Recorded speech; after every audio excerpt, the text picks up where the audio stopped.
A very good morning to you. Alex First is my name. This is First on Film and Entertainment.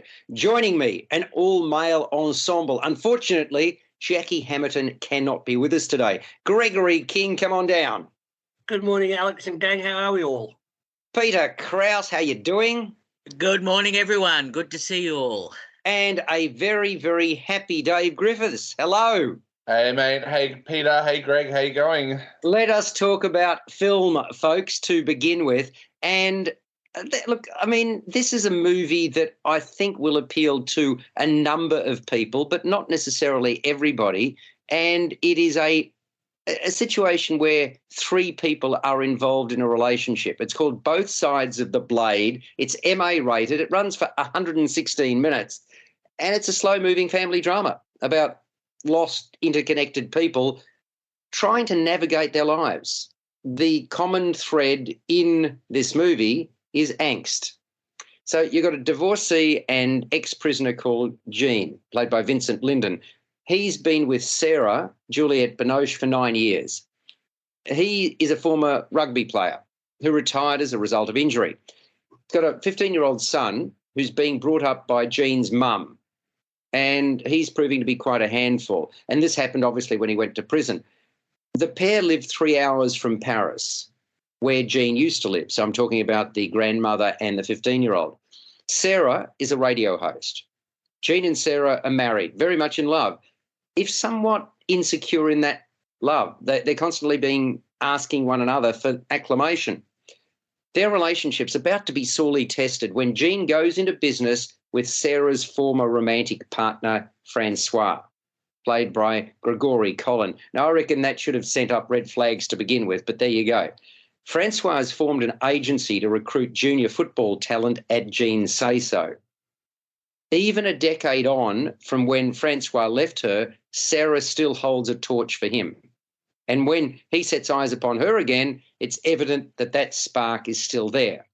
So Both Sides of the Blade becomes a messy love triangle where each of this trio feels they are in the right and are being sold short. And it's been written by Christine Angot and Claire Dennis, based on Angot's book, directed by Dennis. So it's quite an intriguing look at the human psyche. We all have our own take on various matters, whether or not that correlates with others' views. And that goes to the heart of how you define truth. Is truth reality, or is it open to interpretation? So, Dave, if I see an event and you see an event, it doesn't necessarily mean that we are perceiving it the same way, does it? No, in fact, I think they did a study a few years ago when they were talking about crime statistics, and they said quite often if you have any more than two people who witness an event, every person's story about what they saw will be different, right down to key facts of colours of cars and things like that. Absolutely. And I'd also read about this, and it's fascinating when you're trying to recollect something in a court of law, the longer the time that goes by, your perception may change as well. And you could swear you're at an event, but because you've read about it, because you've heard about it, because you've seen it on television, it can influence your own perceptions. So this is where truth is not necessarily a defined concept. That's what Both Sides of the Blade's all about. And really, in this case, Gene often doesn't give clear answers, or he talks around issues. And Francois is a narcissist. And Sarah somehow thinks she can satisfy both men when clearly she can't. So the main players here are Binoche and Linden. And I thought they acquitted themselves well, Dave. What did you think? I haven't seen it yet. So you haven't seen it yet, no problem. Well, look, let's start with you, Greg. What did you think of Both Sides of the Blade and the performances of Binoche and Linden? I thought that they were good performances, but I somehow didn't believe in the relationships here at all. Which really, none of them, Greg? None? No, they didn't strike. I just, something about the relationships didn't strike me as believable or credible there, and that's what threw me off a little bit there as well. But the film does explore those, as you said, those fragile relationships here, and the corrosive effect of the lack of trust there, suspicion, paranoia, insecurity, all come into play here as well. And these are themes that are familiar to the films of Claire Denis there as well. But I agree that the performances of the two leads were quite strong there. Binoche and Linden were able to convey so much with just their looks and their glances at each other there. The first 10 minutes of the film almost is wordless. So much relies on their performances, their ability to convey their emotions and what they're thinking there. But I thought Binoche is always very good. Here she's good as a middle-aged woman wrestling with her need for love, security and intimacy. But I thought she was somewhat selfish there. And Lyndon has an intense presence which he uses to good effect here, finding both a vulnerability and a suppressed rage in his character there. And even though the performances are tightly controlled there, somehow the film kept me at a distance there. I think this is one that fans of Denis will appreciate more than just a casual viewer there. And the cinematographer works in close-up quite often there, which heightens the emotional tension there. And he uses moody lighting and a greyish palette that reflects the grim tone of the material. But as I said, I just found it kept me at a bit of a distance there for much of the time. Yeah, look, I thought the characters were well formed. I really did. I thought that their vulnerabilities were exposed. I was a little bit concerned that the story took a long time to develop, Peter. I reckon the script could readily have been tightened, and that would have heightened the drama. It would have strengthened audience involvement, which I think is critical to any movie. What did you think? I don't quite agree, because if you're a fan of Claire Denis' films, and she's made so many interesting films about relationships, about people at the edge in terms of what they're going through, what they might be suffering, or their psychological experiences, whatever the case might be. In this case, she co-wrote this film with her co-writer, and this is all about how fractured relationships develop when there is that lack of trust or lack of understanding. And she plays it out very carefully and very consistently. So Denis is such an important filmmaker insofar as she really gets into the heart of the human psyche, and that's what makes her film so effective.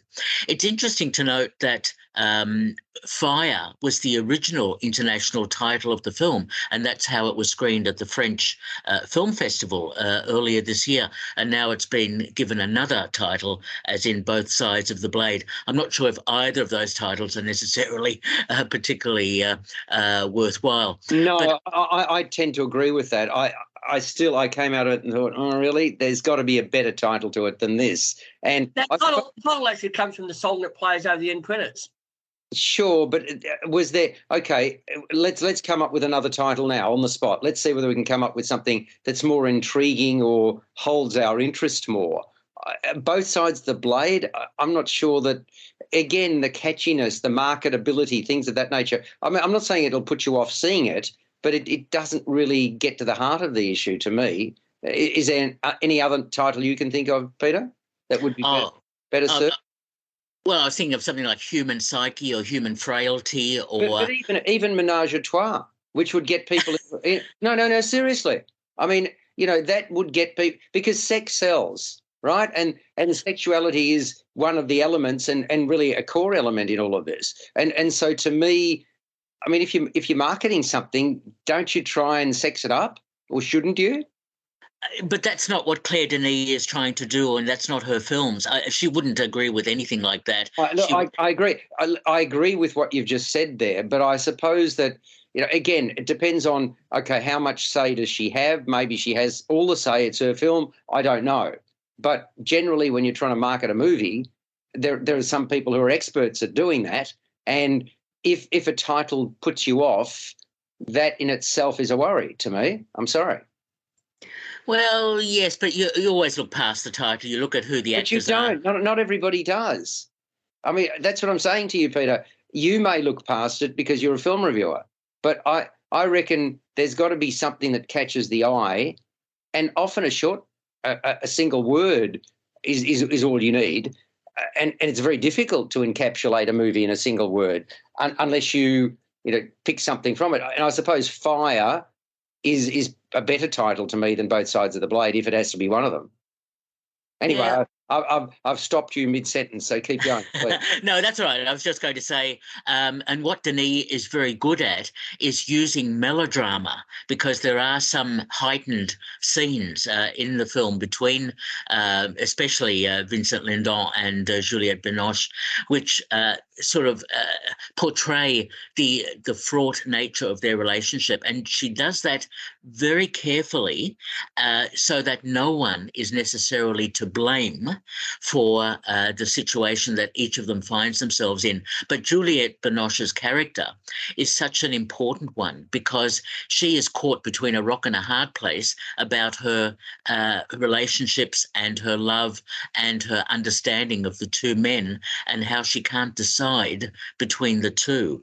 And I believe it's real life. I absolutely do believe that, because surely you can love more than one person.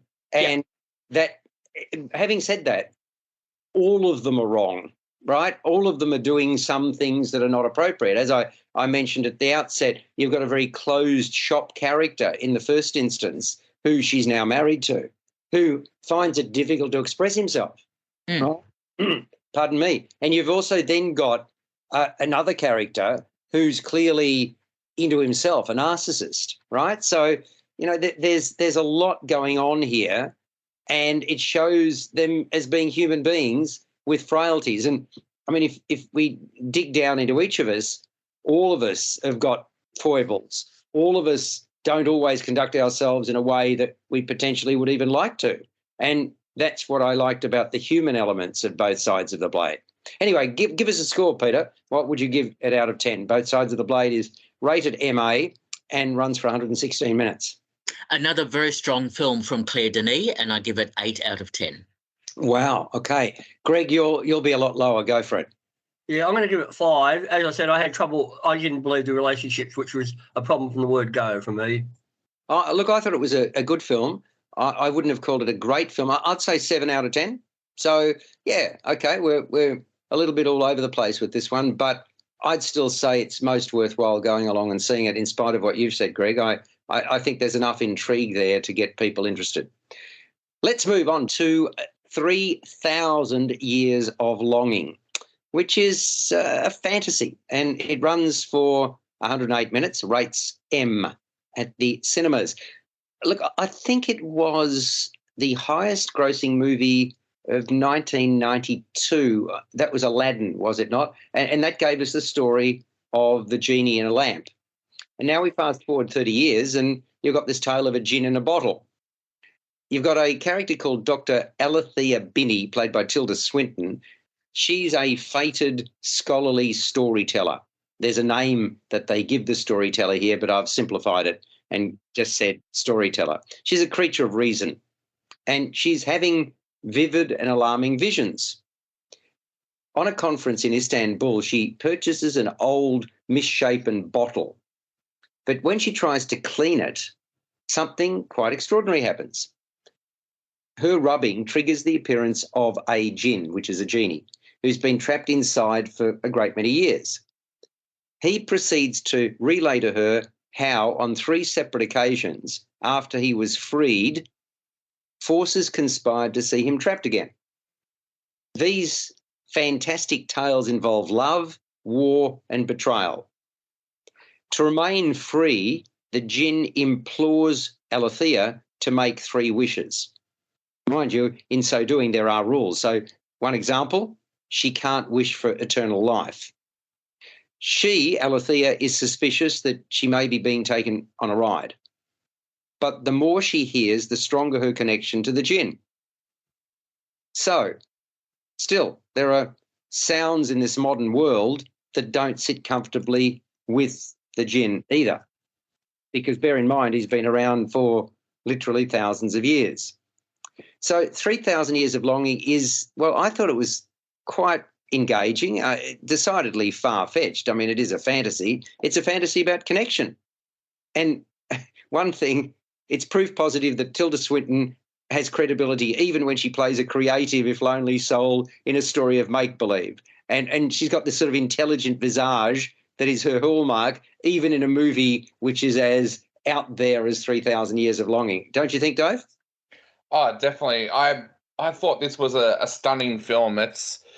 We're really seeing what filmmakers were able to achieve during COVID. This was another COVID film. George Miller tried to find a film that he could film during COVID with all the restrictions that were on how many people you could have on set and things like that. And this normally you would expect to be a big $200 million production, traveling to Egypt to film, traveling to Turkey to film.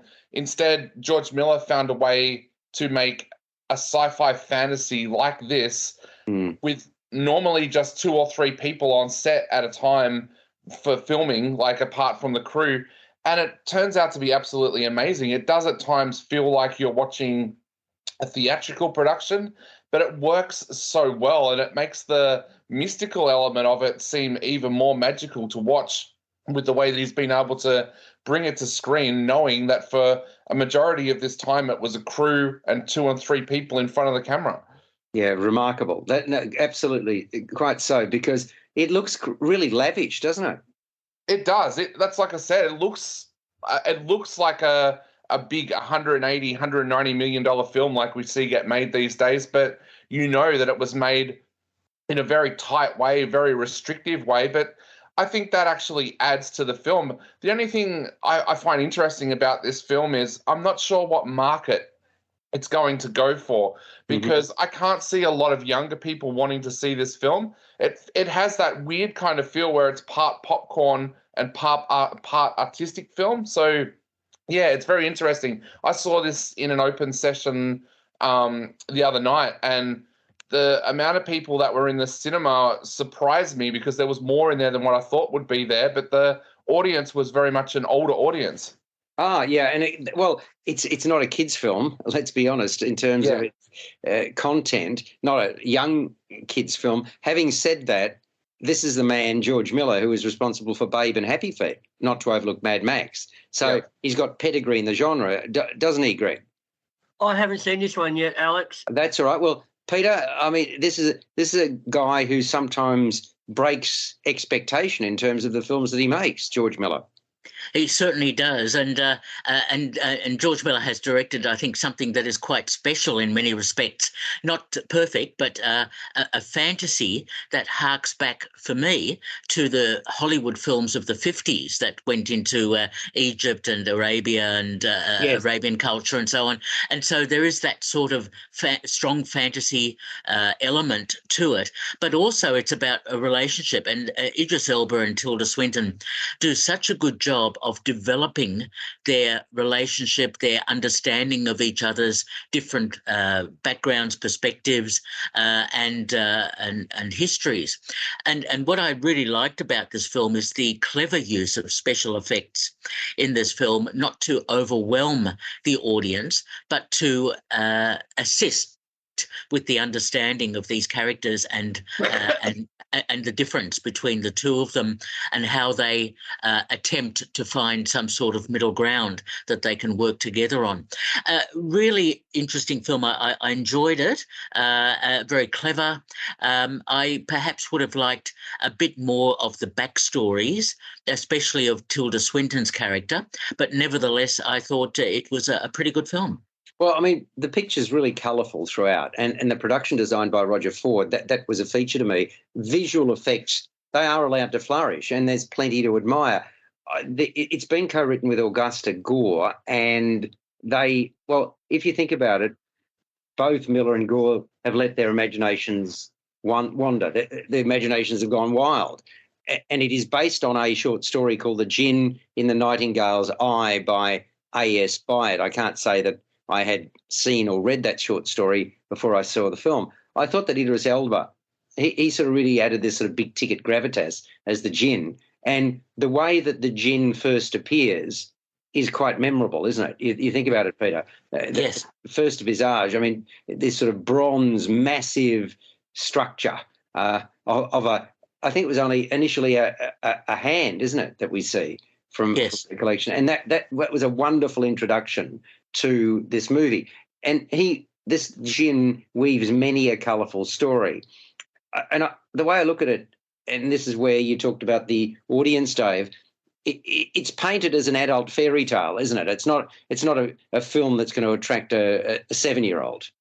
Exactly, and yeah, because some of the sexuality involved, it wouldn't be appropriate for a 7-year-old to see either. Yeah, exactly, and I think that's where it kind of sits in that kind of weird realm. And I think the poster is what actually helps that to happen as well, because the poster almost makes it look like it is a film for kids, like that it's a retelling of Aladdin. So then when you go into it and you see the adult content, it is.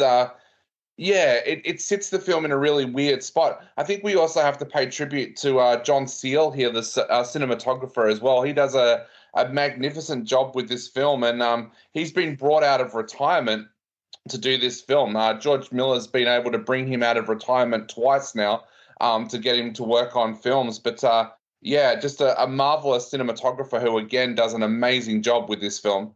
I hate to draw a parallel to football. No, I don't, but I will. It's kind of like Alistair Clarkson calling upon his right-hand man, whose life has moved on, to get back to working with him at North Melbourne. Exactly. And when you look at John Seale's career, he's worked on films like The Talented Mr. Ripley, Witness, and The English Patient. But yeah, then he went into retirement, and George Miller pulled him out for Mad Max Fury Road, and now has pulled him out again 8 years later to do this one. So, and I think that actually helps, because John Seale does have a fantastic career with the films that he's done, but he's also done some of the Harry Potter films. He also did Prince of Persia. So this style that we see with this film is right in his ballpark for the films that he's made throughout his career. Peter, are you impressed that football overlaps with film? You do live a rich fantasy life, Alex. Thank you very much. Now, let's get a score from you, Dave. Look, I really, really enjoyed this film. It surprised me how much I enjoyed it. I'm going to give it 8.5 out of 10. Wow. For 3,000 years of longing, that's a big score. I wouldn't rate it that highly. I'd give it a 7. What would you give it, Peter? Yeah, I also give it 7 out of 10. I really liked it. Okay. Let's move on to a movie that came out a couple of weeks ago, and I finally got around to seeing it. I'm not sure how many of you have done so. It's called The Outfit, and it's rated MA, 105 minutes. Now, the pedigree is really, really strong, because the people behind this, or at least a person behind it, Graham Moore, who's the writer, he did the Imitation Game, and he's also, in this case, the director of The Outfit. It's a deceptively clever period crime drama. I reckon I'd best describe it as a slow burn mesmerizer. And it's set in Chicago in 1956. All of the action takes place at the premises of a bespoke tailor. His name is Leonard, played by Mark Rylance. What a fine actor he is. Well-spoken, nondescript British, what he calls cutter, right? He cuts up the cloth, who takes great pride and pleasure in his work. His narrative, this is Leonard's narrative about what goes into making a suit, underlines the piece. So you learn more about suit making than you probably even thought you needed to know. But there you go. Rolls of fabric, of tape, chalk, cutter's shears, they are prominent throughout. The shop also employs a receptionist called Mabel, played by Zoe Deutsch, who dreams of travelling to Europe. While she and Leonard go about their business, the place is actually a front for Irish mob boss Roy Boyle, played by Simon Russell Beale. He uses the premises as a stash house for dirty money. Boyle's son Richie, played by Dylan O'Brien, and his chief enforcer Francis, Johnny Flynn, visit the shop daily.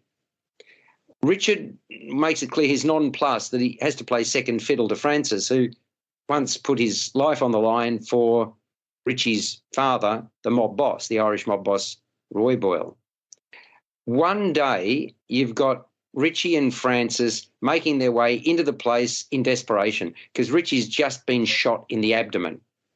And it's only some deft craftsmanship from the store tailor, Leonard, that helps actually save him. Mind you, it's all downhill thereafter, given that there's a stool pigeon in their midst who's actually ratted them out. Behind the goings-on is actually a turf war, but the primary focus is on the tailor and, to a lesser extent, the receptionist, whose lives are on the line. And it is a really whip-smart script by Graham Moore and Jonathan McLean. It's got a really minimalistic setting. I actually had this feeling, again, it's like a play. You could see the action unfolding on stage.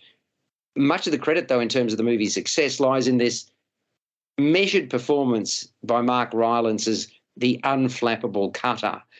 Leonard's ability to remain calm under pressure and to read people and delicate situations is what elevates the outfit above the ordinary. And I thought that Rylance displayed spectacular restraint inhabiting Leonard's razor-sharp mind. And I also appreciated the feistiness in Zoe Deutsch. She comes across as a character with much life to live. Leonard is someone who's been there and done that. Which of you have actually seen the outfit, Peter? Yes, I have seen it. Yeah, so did you? I thought it was, you have to stick with it, but if you stick with it, you get a lot out of it. It is a very clever film which sort of mimics some of those British, and it was shot in Britain, actually, even though it's set in Chicago, mimics a lot of those 40s and 50s crime dramas from England, from the UK. And this one does it very cleverly because, as you say quite rightly, it's very well written and has a number of plot twists, which perhaps one too many, but that I won't do any spoilers there, but is very clever in terms of its approach to what each of the characters is going to do. And it's so interesting to see Simon Russell Beale playing a gangster after playing Churchill and other sorts of characters in other films. Versatility, yes, indeed. Exactly. No, it's good. Have any of the others of you seen the outfit? I've seen it. Yeah, so Greg, your views? Yeah, what you said there, Alex, is right. It's very theatrical in the staging with that one setting, basically the minimalist tailor shop there and the small cast there. But the tension gradually develops there as the situation spirals out of control there. And it becomes a sort of battle of wits between Leonard, the boss man, Boyle, and the gangsters there. And at play is a lot of dynamics going on in the background there. I thought it made good use of the production design there and the cinematography there. And Mark Rylance, as you so rightly pointed out, is superb in the role there. He's got this low-key, understated style there that works effectively. So, yeah, I thoroughly enjoyed it. And even though it's very theatrical, you can imagine this being turned into a stage play quite easily. It's still very good. The claustrophobic tension actually works in its favour here. Oh, very much so. And no question about that. I mean, as Francis, Johnny Flynn is quite mercenary. Dylan O'Brien, playing opposite him as Richie, is a real hothead, and he's still wet behind the ears. Nothing as it first appears in the outfit. I mean, that's the part of this movie. I reckon we're all the better off for that fact because they've got this series of spectacular reveals late in the piece that really sets the cat amongst the pigeons. Now, Peter, you said it was a little bit too much. You thought it was twist upon twist upon twist at the end. That they overdid it, did you think? Just a little bit for me, because there's one twist in the story very late in the piece, yes, which you really do have to suspend disbelief a little bit, even though the previous twists seemed to fit into the storyline quite comfortably. But it still didn't detract for me the quality of the writing and of the cleverness of the storyline. So hang on, you don't say suspend disbelief, you suspend belief, don't you? Yeah, I suppose you can suspend belief and disbelief at the same time. I agree with you, though. There's much to appreciate and savour in this picture if you stick with it. Dave, did you see it or not? Yeah, I have, and I really, really enjoyed it. I love dialogue-driven films, and this is another COVID film. It's one of those films where a screenwriter and director sat down and said, well, how do you shoot a gangster film when you're restricted to where you can film? So you just restrict it to one setting and limited cast on set. And again, it works so well. I don't know why more filmmakers haven't done this over the years. One of my favorite films is actually a film from the 80s called The Ice House, that was just two people in a room for the entire film. And it works so well if you've got a good screenwriter on board. And that's exactly what happens here. You feel like you're watching a theatre production. The screenplay is exceptional, and the actors rise to the challenge. If you give most modern day actors a good script, you can make them look good even if they're a bad actor. So this really, really works really well, and I really loved it. Yeah, and I agree with you, as we've talked many times before. If you've got a good writer or a great writer, boy, what a head start you've got. So, score out of 10, Dave, for The Outfit. I'm going to give it 8 out of 10. I'm going to give it an 8 out of 10. Peter? I really liked also the title, The Outfit, because it Yes. has a number of meanings attached to does. it. Yeah. Yeah, very clever film. I liked it, 7 out of 10. And Greg? Yeah, not to be confused with the 1973 film that starred Robert Duvall. That's right. But yeah, no, I quite enjoyed it too. There's a touch of Tarantino to this too, I thought, sometimes, especially with the standoffs that are happening quite frequently in the film there. But I'll give it 7 to 7.5. Okay, so we're in similar territory. It's MA rated 105 minutes. The Outfit. Coming up to our fourth film of the weekend, Orphan-First-Kill, another MA rated 98-minuter. Looking every bit like a 10-year-old girl, Lena, that's Lena, played by Isabel Fuhrman, is in reality 31. She looks like a 10-year-old, but she's 31. The most dangerous patient in an Estonian psychiatric institution. She's particularly devious. She's manipulative. She's opportunistic. She's also deadly. So it is she escapes from this facility. She poses as the long-lost young daughter named Esther. Bear in mind, her name is Lena, but she poses as Esther, the daughter of a wealthy American family that disappeared 4 years earlier and are now going to be reunited. And the father, Alan Albright, played by Ross of Sutherland, who is a gifted artist who lost his mojo when his daughter disappeared, he in particular is ecstatic. They bond. Not so the mother, Tricia, played by Julia Stiles, nor their 16-year-old son, Gunnar, Matthew Finlan. Lena tries to keep up the charade, but there are cracks in the stories that she weaves. Also suspicious is the policeman, Detective Donan, played by Hiro Kanagawa, who handled Esther's disappearance back when this first occurred. Of course, Lena's sinister impulses haven't dissipated, and when she acts upon those, a significant twist occurs, for all is not as it seems. And it appears that Lena is not the only one hiding a dark secret in Orphan-First-Kill. I've got to say, better than I imagined. I mean, it's intriguing. It's a well-woven horror with surprises aplenty. And you know, it's kind of like, oh, this is a guilty type pleasure. That's the sort of movie it is. I give plaudits to the scriptwriter, David Coggeshall, who was responsible for the movie Prey. He worked on a story from David Leslie Johnson, McGoldrick, and Alex Mace.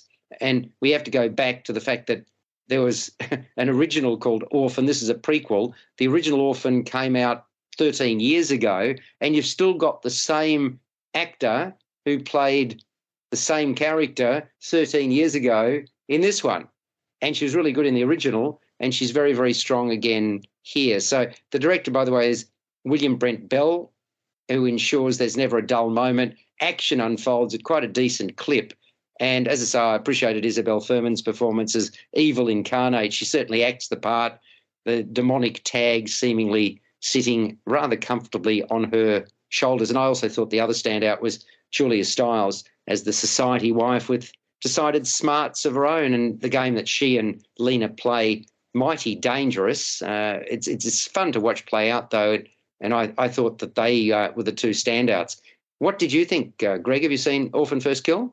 Yeah, I was there on Wednesday night when we saw it there. As you said, this is a prequel to the film Orphan there, so it sort of gives you the backstory of how this psychotic kid came to America, and she finds herself stuck in this family that's every bit as nasty as she is. And Isabella plays one of these creepy kids that sort of feature in horror films. Think of films like The Omen, The Boy, and all those kind of things. And she does a good job, I think, as conveying that sense of slow burn menace that she has there. This is an intriguing slow burn horror film there that sort of erupts at the end there with everything going on. Julia Stiles, as you said, was good as a cold mother there. And I thought the director, William Brent Bell, handled the material quite stylishly there. It's not your average horror film with a slasher killer there. It's much more subtle in it goes, but it's quite entertaining by the end. Yeah, I agree. I think that's the key here. I was really engaged and entertained throughout, and I think that's that real test. If you can get a film like that are going to draw people in, because some people are going to like horror straight away. But I think it's got even broader appeal than that, quite frankly, even though a lot of people, I dare say, are going to say, oh, no, there's going to be bloodshed, I'm not going to go along and see it. Yeah, I suppose I went in there not expecting a great deal and came out pleasantly surprised. What about you, Dave? Yeah, look, I love the original film. The original film has become a cult classic amongst horror fans. But this film is the result of what happens when horror fans point out a plot hole in a film. Because the reason this film exists is because Alex Mace and David Leslie Johnson McGoldrick, what a long name, couldn't rest when critics and fans pointed out in the first film that there was a little bit of a plot point on how an orphan would have got to America to have been adopted by a family. So that sat on this for years, of that criticism, and gone, you know what? We're going to make a prequel that's going to show that we were right in the first place. So much pressure on the people behind this film because of how much the first film was loved. But I think they're up to the task. I interviewed the director, and he said that he's never felt more pressure on a film because he knew that this was a fan favorite. And I think they've delivered it. This film has suspense. It captures the essence of the first film. The character of Esther is what we saw in the first film as well. So it's so tight that it works. And that's very, very rare in the horror genre, when a prequel is made, that it actually holds up to the first film as well. Well put. In fact, you think about the pressure on filmmakers. You get a standout movie, not in one genre, but a broad-based film. Think about Star Wars, and anybody who puts their hand up, or anybody who makes a Bond movie or whatever, the weight of expectations on their shoulders to begin with, regardless of any money they might be paid, if you get it wrong or you get elements wrong, you're immediately called to account, and you may not be working in Hollywood at that level again. So you can extrapolate from what you've just said to make that broader point. What do you think, Peter? Look, I was ready to dismiss this film early on because I thought, here's another standard genre horror, nasty revenge, whatever sort of film. And then the twist. And it's a bit like The Sixth Sense and so on. We have to be careful as reviewers that we don't give away a major plot point. And that twist in the storyline is what grabbed me and kept me interested. Absolutely. For the rest of the film. And the way it comes about, Peter, it's not as if there's nothing to lead up to it until you then think about it afterwards. And it just happens. And you're thinking, wow, did that really happen? You'd kind of do a double take. And I thought that was sensational. It was, and that's what really kept me intrigued. But it's so interesting how we do have to be careful not to do spoilers, and because I think that's such an important part of the film, that plot twist. And it was really interesting to see Isabel Fuhrman reprising her role. And as you say, she's 31 years of age or whatever, and still looks like a teenager. It's incredible the way that was shot. So look, I was quite impressed by this film by the time it concluded. I thought it was a very clever genre piece and played out very well indeed, I thought. Yeah, the diverse settings in the movie, they're quite alluring, the light and shade. Regardless of that, though, the constant is the inherent darkness in the lead character. And that is what's so... This has bite. There's no question about that. She was really good, Isabel Fuhrman, in the original. She and this prequel have quite a bit going for them. So, folks, it's worth... And you don't need to have seen the original. That's the other thing. It's okay. You can, if you've seen it, I think it's an advantage. But if you haven't, it's not. You can still enjoy this on its own. Orphan-First-Kill. That's the name of the movie. 98 minutes, MA rated. Score, Peter?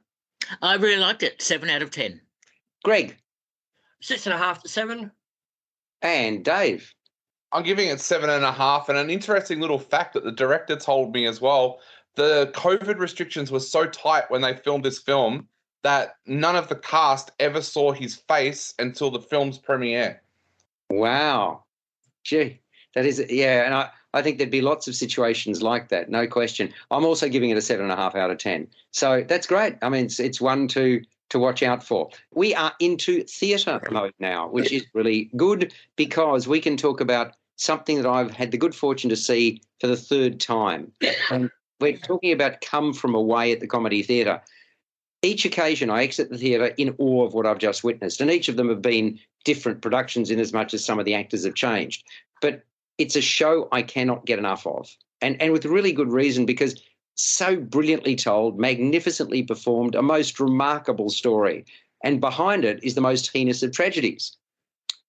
Come From Away is dramatic, it's comedic, it's romantic, it's overlaid with immense sadness and apprehension. Yet its core is drawn from the very best of humanity. Triumph of spirit, of strength, of resilience. I reckon it's a combination of marvellous writing, exceptional direction, superb choreography. You got minimal staging, a harmonious 12-strong cast, and 7 talented musicians, and it just works a treat.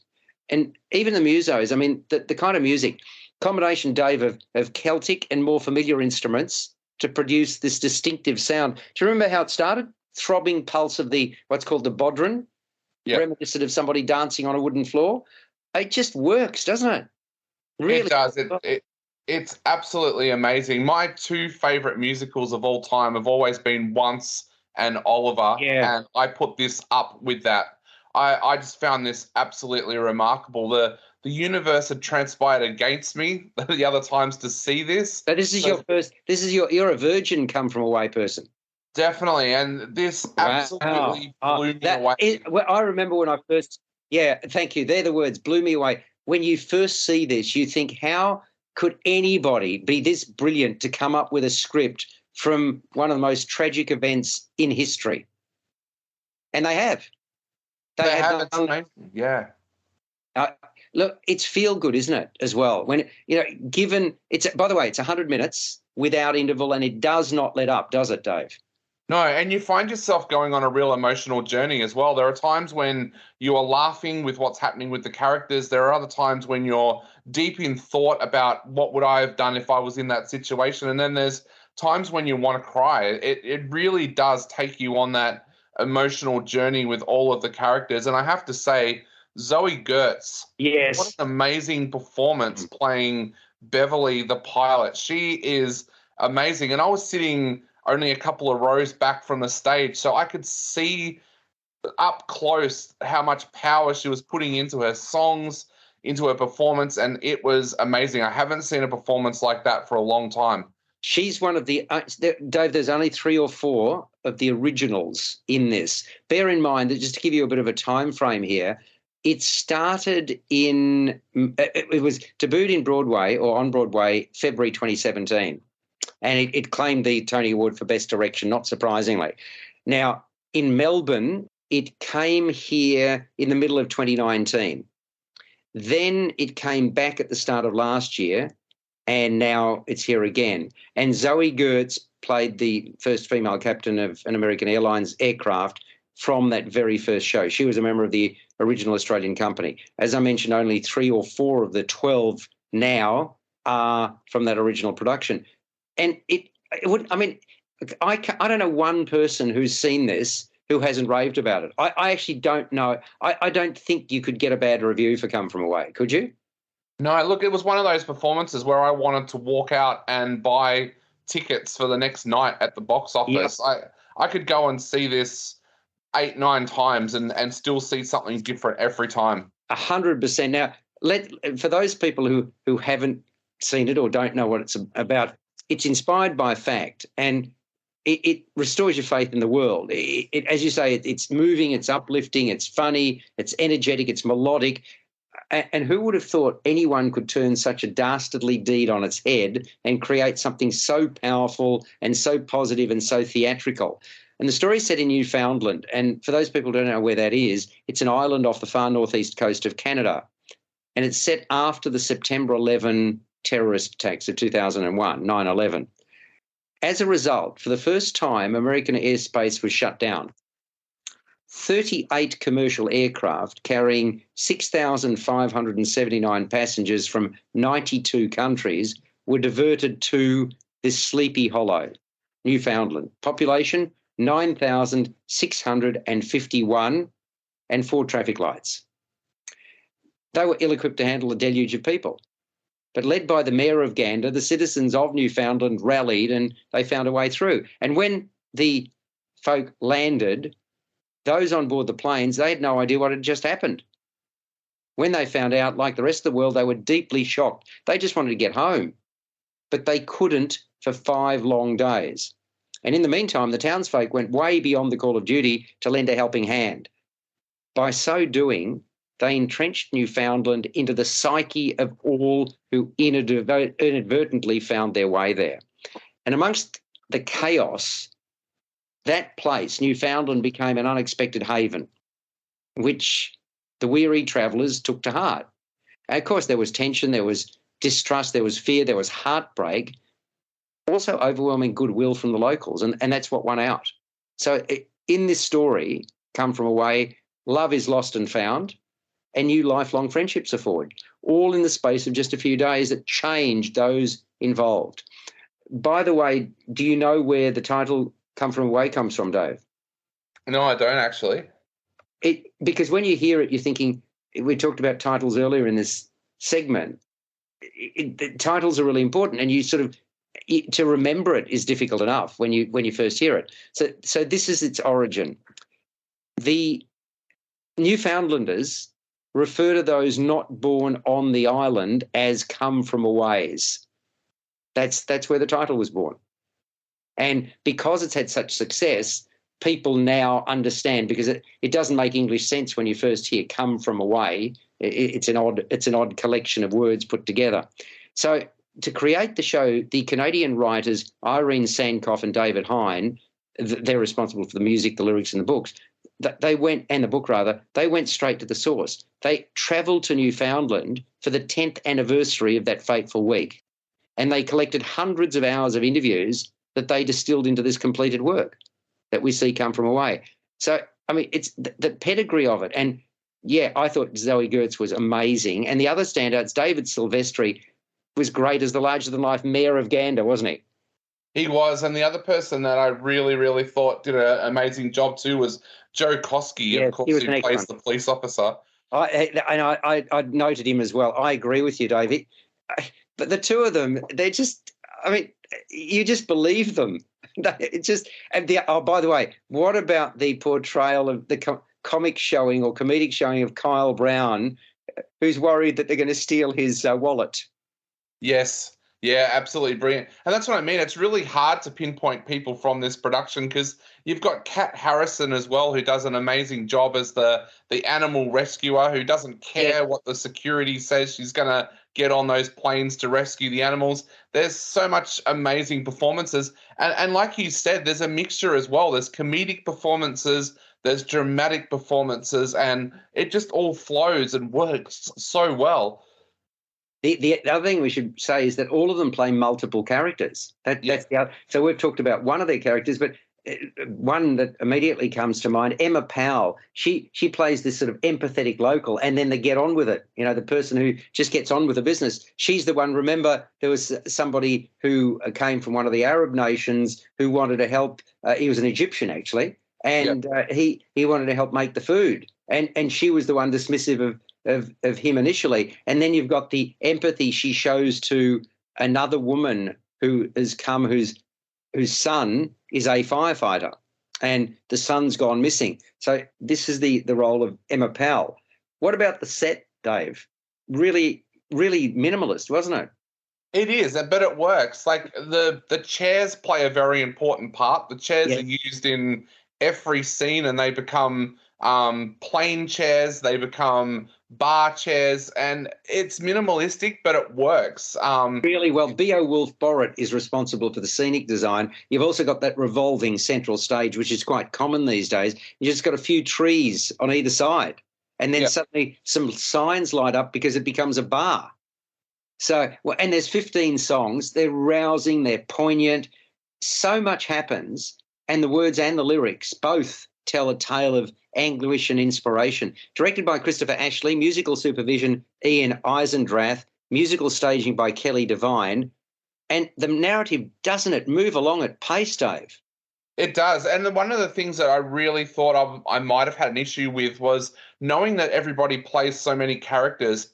I thought I might have got lost. I didn't. It works so well. The director has done an amazing job making sure that element of the show works for the entire audience to keep up with it. 100%. Narrative moves along. It leaves you feeling buoyant.